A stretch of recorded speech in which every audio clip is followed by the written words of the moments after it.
A 28-year-old man who allegedly impregnated a 13-year-old girl is expected to appear at the Seshego Magistrate's Court outside Polokwane in Limpopo. This happens today.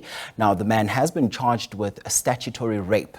The girl is among 31 teenagers who delivered babies on Christmas in Limpopo. For more on the story now, we bring in SABC News Reporter Pimani Baloyi, who joins us now. And please note that the following report contains content some people might find distressing. So, Pimani, take us through what is going to happen there in court, but first of all, also just give us a quick background of the story.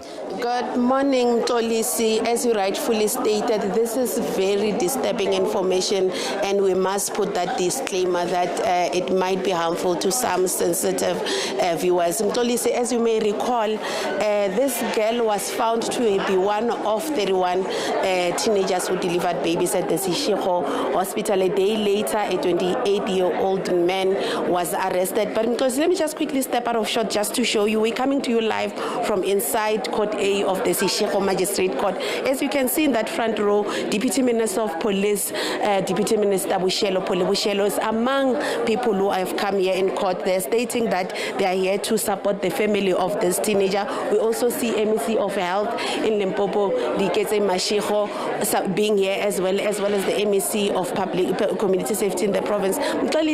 We expect to get further details about what actually happened in this case, but what we do know from a police statement is that this 13-year-old, who was 12 at the time, met with this man in January, and they exchanged numbers and they started communicating since January, and it looks like in May they met and they were intimate.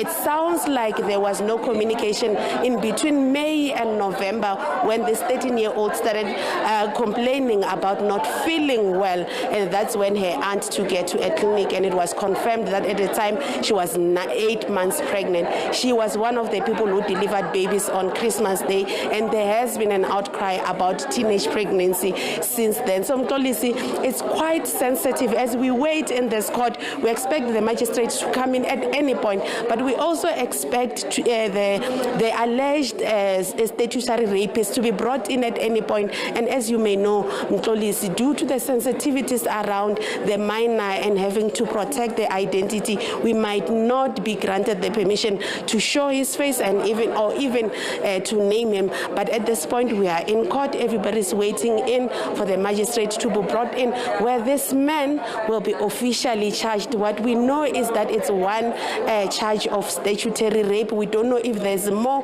We don't know if there's other charges that may be added to him. We also don't know who in this court might know him, who might be able to be witnesses and other things. This is the first time that he's appearing. We'll expect it to be a very brief court appearance, where it might be the state might ask for more time to get his details in terms of where he stays, so that should he choose to apply for bail, would they be in a position to be able to locate him. But we also are going to find out if he intends at all to apply for bail. We will be bringing you more stories, because at this point we've applied to the magistrate for permission to cover this court appearance. That permission will probably be the first thing that the magistrate talks about when she walks in, prior to starting to hear this matter. But as you can see, politicians are here, political parties are here. We'll be speaking to different stakeholders, because there has been an outcry about teenage pregnancy following that delivery on the 25th of December.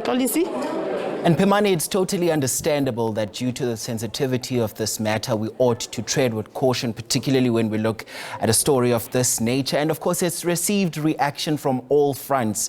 I mean, some officials have also been hailed for leading from the front, in taking decisive action against this man right now. Have there been any conversations that you've had perhaps with community members there on the ground? What have they been saying to you?